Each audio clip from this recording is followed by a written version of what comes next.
예, 하나님 말씀 오늘은 요한복음 9장으로 가겠습니다. 요한복음 9장 오늘 1절에서 12절까지 말씀입니다. 제9장. 예수께서 길을 가실 때에 날 때부터 맹인된 사람을 보신지라. 제자들이 물어 이르되, 랍비여, 이 사람이 맹인으로 난 것이 누구의 죄로 인함이니이까? 자기니이까 그의 부모니이까? 이 사람이나 그 부모의 죄로 인한 것이 아니라 그에게서 하나님이 하시는 일을 나타내고자 하심이라. 때가 아직 낮음에 나를 보내신 이의 일을 우리가 하여야 하리라. 밤이 오리니 그때는 아무도 일할 수 없느니라. 내가 세상에 있는 동안에는 세상의 빛이로라. 이 말씀을 하시고 땅에 침을 뱉어 진흙을 이겨 그의 눈에 바르시고, 실로암 못에 가서 씻으라. 실로암은 번역하면 보냄을 받았다는 뜻이라. 이에 가서 씻고 밝은 눈으로 왔더라. 이웃 사람들과 전에 그가 거린인 것을 보았던 사람들이 이르되, 이는 앉아서 구걸하던 자가 아니냐? 그 사람이라. 아니라 그와 비슷하다. 내가 그라. 그러면 내 눈이 어떻게 떠졌느냐? 예수라 하는 그 사람이 진흙을 이겨 내 눈에 바르고 나더러 실로암에 가서 씻으려 하기에 가서 씻었더니 보게 되었노라. 그가 어디 있느냐? 알지 못하노라. 하니라. 아멘. 흔히들 눈은 마음의 창이라 말을 합니다. 눈이 어디를 향하느냐에 따라서 우리 마음도 달라지게 되는 거죠. 그러나 또한 어떤 마음으로 바라보느냐에 따라 똑같은 것을 보지만 이게 달리 보여지기도 합니다. 그러므로 우리 믿음의 사람은 그릇된 마음이나 그릇된 눈을 소유하지 않아야 합니다. 왜냐하면 우리가 무엇을 어떻게 보느냐에 따라 일의 결과도 그렇게 되기 때문에 그래요. 분명히 그렇습니다. 어떤 마음으로 일을 하느냐에 따라서 그 일을 잘할 수도 있고 늘 엉망을 만들어 놓을 수도 있는 거예요. 마음이 중요한 겁니다. 전에 선배 목자님께서 이런 얘기를 해주셨어요. 가야 유적으로 일본 관광객도 많이 찾는 고령을 가신 적이 있다는 거예요. 전 한 번도 못 가봤어요. 전북 고령이 경북 고령인 것 같은데, 예, 가야 거기에 가면 가야산도 있거든요. 그러니까 아마 가야 제국의 가야 나라에 유적지가 많은 모양이에요. 그래서 이 목사님이 그 가야 유적들을 돌아본 후에 평소에 교분이 있는 장로님 댁을 방문하게 되었답니다. 근데 이 장로님은 가야 문화에 대해서 연구하시는 분인데, 그 장로님 댁에 딱 들어서니까 정원 연못가에 있는 아주 널찍한 흰 돌이 눈에 크게 들어오더라는 거예요. 수석의 문외한인 이 목사님도 탐날 정도로 아주 기암 괴석이었어요. 그래서 대뜸 어디서 구했느냐라고 여쭈었는데 장로님 설명이 이러했습니다. 어느 마을을 지나는데 축대 아래 이 돌이 유난히 희더라는 거예요. 그래서 의아한 마음이 들었어요. 왜냐하면 고령에는 흰색 돌이 없거든요. 그래서 어떻게 이런 흰색 돌이 있는가 의아해하면서 가까이 다가가서 살피게 됩니다. 그런데 예상외로 이 돌이 꽤 크더라는 거예요. 그 큰 돌이 축대로 그렇게 쓰여 있었답니다. 근데 그런 자리에 그렇게 축대로 있기에는 너무 아까운 마음이 들어서 그 마을 이장을 찾아갔어요. 그래서 사정을 얘기를 했습니다. 그랬더니 마을 사람들과 의논한 뒤에 쌀 2가마니 값, 쌀 2가마니면 얼마쯤 하나요? 제가 물정을 잘 모르는 사람이라 여러분 머릿속에 한번 생각해 보세요. 돌 하나인데 쌀 2가마니 가격이다. 한 50만 원이 될지 100만 원이 될지 그거 내고 가져가라. 그러기에 그 값을 주고 소달구지에 실어와서 지금 저렇게 두게 되었더라 하는 얘기를 해주더라는 거예요. 돌 하나로 집안 분위기도 달라지고 보는 이마다 무릉도원 같다는 소문이 나자 일본 관광객이 찾아와서는 엄청난 가격으로 그 돌을 흥정했지만 장로님은 팔지 않았다는 거예요. 왜냐하면 이 돌은 하나님이 이 땅에 주신 것이기 때문에 팔 수 없다는 거죠. 그것도 일본에 팔 수는 더더욱더 없다는 얘기예요. 있어야 할 자리에 있어야 아름다운 것이고 지켜야 할 자리를 잘 지켜내는 것이 중요하기 때문이에요. 기암개석을 알아볼 수 있는 눈은 이런 마음가짐을 가진 분위기에 가능할 수 있지 않았겠느냐 하는 생각을 저는 해봅니다. 그러면서 저는 이 이야기를 들으면서 이런 생각을 했어요. 같은 돌인데도 그 돌을 보는 사람의 눈에 따라 값도 달라지는구나. 그러므로 주님의 백성은 먼저 그릇된 눈으로 사물을 보지 말아야 됩니다. 그릇된 눈으로 사람도 보아서는 안 되는 거예요. 그릇된 마음으로 하나님의 일을 보아서는 더더욱도 안 되는 거죠. 하나님의 일인데 하나님을 대하는 마음으로 하나님의 그 일을 해야 되는데 이걸 그저 대충 그냥 하게 되니까 문제도 많고 탈도 많고 어려움도 많은 거예요. 믿음의 사람은요, 잘 보아야 됩니다. 어떤 마음으로 보아야 되느냐? 선한 믿음의 마음으로 볼 수 있어야 되는 거예요. 왜 그래요? 하나님의 형상으로 만들어졌잖아요. 예? 하나님의 형상은 선한 형상이에요. 하나님은 선하시기 때문에 그의 자녀인 우리도 선한 눈을 소유할 수 있어야 된다는 거예요. 오늘 안타깝게도 예수님 제자들을 보면 그 선한 마음이 제대로 자리하지 못한 것 같아요. 그것은 유대교의 신앙 방식에 아직도 익숙해 있기 때문에 과거의 연연해 있는 마음 때문에 그렇게 보아지게 되는 게 아닌가. 맹인을 발견하고는 그 맹인을 향해서 예수님께 물어요. 그 안 못 보는 맹인을 향해서 죄 때문이죠. 자기의 죄 때문이거나 아니면 그 부모의 죄 때문이 아니겠습니까? 죄의 문제로 그 맹인의 문제를 바라보고 있어요. 그러나 주님은 달리 보고 계십니다. 그가 소경된 것이 그의 죄 때문도 그 부모의 죄 때문도 아니다. 단지 하나님이 하시고자 하는 일을 나타내고자 하심이라 말씀을 하고 있어요. 여러분, 이게 무슨 말씀입니까? 예수님의 제자는 하나님의 선한 눈을 가질 수 있어야 된다는 거예요. 그것은 그냥 좋게만 보는 것을 말하는 게 아니에요. 하나님의 뜻을 보아야 되지요. 하나님의 계획을 볼 수 있어야 되는 거예요. 그래야 하나님이 원하시는 대로 잘하고 잘 해내는 그 일들을 통하여 하나님을 기쁘시게 하고 사람들도 행복하게 하는 거죠. 흔히들 일이 잘 풀리지 않게 되면 조상을 탓하며 팔자를 운운하며 절망을 합니다. 그건 세상 사람들이 하는 일이죠. 이것은 분명 그릇된 생각이요 그릇된 마음일 수밖에 없는 거예요. 우리는 조금 힘들고 어려워도 좀 조정적 또는 긍정적 가능성들을 볼 수 있어야 된다는 거예요. 아무리 겉모습이 보잘것없을지라도 그를 통해 이루실 하나님의 위대한 역사를 기대하며 바라보고 대해줄 수 있어야 되는 거예요. 사람만 아니라 일에 대해서도 마찬가지. 선한 눈이 선한 역사를 만들어내는 겁니다. 하나님의 마음으로 바라볼 수 있어야 된다는 거예요. 하나님이라면, 예수님이라면 어떻게 하셨을까 생각하면서 그 예수님의 마음으로 판단하고 행하는 그런 노력들이 저와 여러분에게 있어야 된다는 거예요.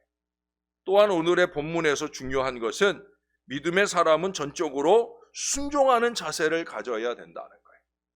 아는 것과 행하는 것은 별개이기 때문이에요.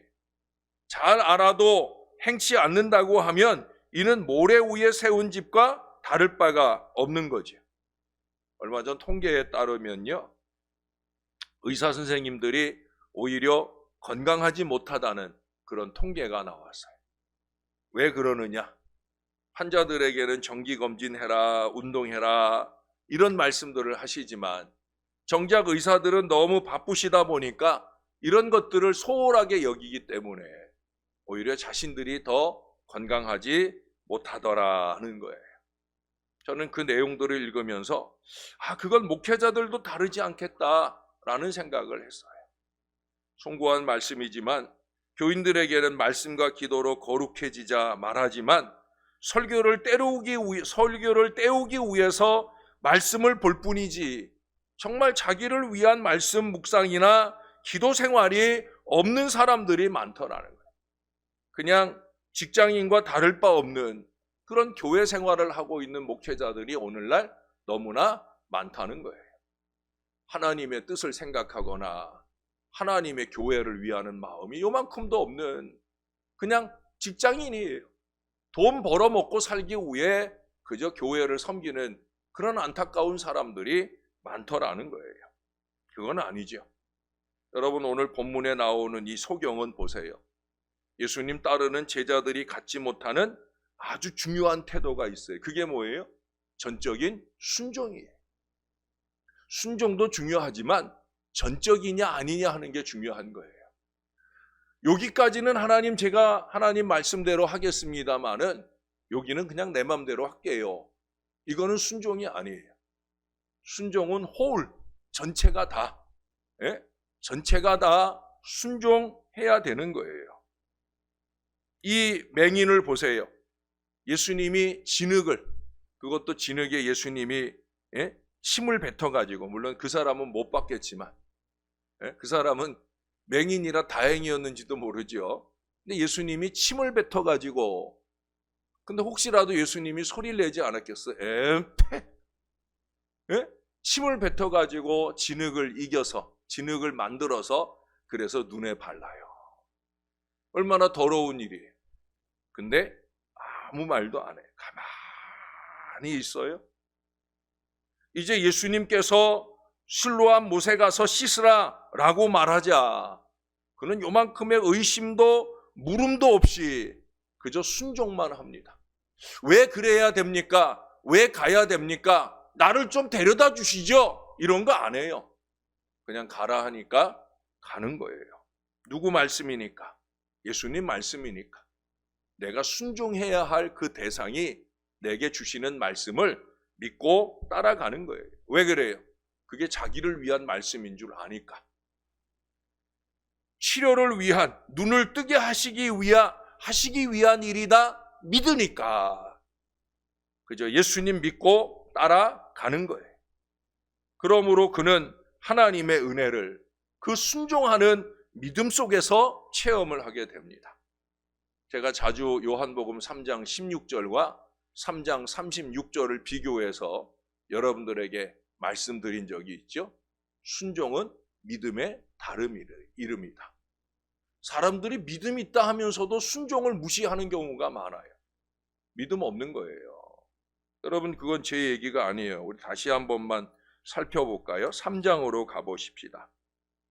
이제 한 세 번째 제가 이 부분의 말씀을 꼽아드려요. 16절을 보세요. 하반절에 보시면 그를 믿는 자마다 멸망하지 않고 영생을 얻게 하려 하심이라. 믿는 자가 영생을 얻는다고 그랬어요. 자, 그 다음 36절에 가보십시다.